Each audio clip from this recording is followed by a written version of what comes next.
The Slenderman Documentry by CreepyPastas. 2014. Yesterday in rural Wisconsin, two 12-year-old girls allegedly stabbed a friend of theirs 19 times and left her to die in a forest. The girl survived, but the reason for her attack remains puzzling. Her accused attackers apparently told police that she was meant to be a sacrifice to a mythical creature popular in the genre of internet-based horror fiction known as creepypasta, a character called the Slender Man. Hold up, internet-based horror fiction. The character that eventually became so important to two girls that they stabbed the friends started on the forums of the humor pit Something Awful. According to the reliable web archive Know Your Meme, Slender Man first appeared in 2009 in a series of images created by a man named Eric Knudsen, who entered two photos into a Paranormal Pictures Photoshop contest. Know Your Meme describes the character thusly. Slender Man, aka Slenderman, is a mythical creature often depicted as a tall, thin figure wearing a black suit and a blank face.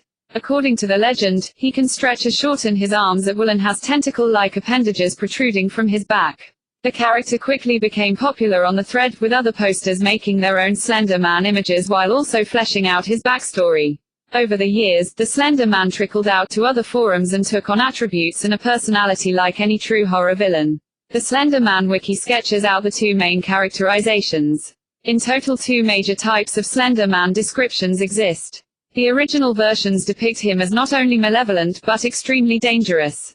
He will do odd things such as removing organs and placing them in bags, impaling targets on trees, and aggressively stalking targets after a period of time. A contemporary depiction shows Slender Man as being extremely passive-aggressive, often letting a person slowly delve into madness at the situation until being unable to cope. If invited to anger, he will typically charge a target down until caught and vanish with them to unknown locations. This version also shows an odd response to electronic equipment and causes massive problems with audio, surveillance, camera, and other various electronic devices with displays or audio. Sometimes an individual can determine if he is near simply by how certain electronics react, such as radios, televisions, or cameras. Knudsen, in an interview with a Slender Man fansite, linked to by the Daily Dot, correctly tabbed the Slender Man as an accelerated version of an urban legend. That legend has accelerated all the way up to film, where the Slender Man has become the focus of web shorts, a YouTube series and two feature-length films. One film is titled The Slender Man, and it was funded by $11,012 raised via Kickstarter in 2012. But the most well-known adaptation of The Slender Man is that YouTube series, The Sprawling Marble Hornets.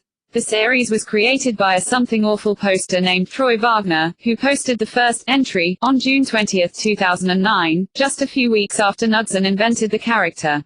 He is now on entry number 85, posted just a few weeks ago, and last December Wagner said that he had finished shooting a full-length film adaptation of the series directed by the horror veteran James Moran and starring the actor Doug Jones, who you may know as the guy in Pan's Labyrinth with eyeballs on his palms. Despite the Slender Man character being elevated to some avow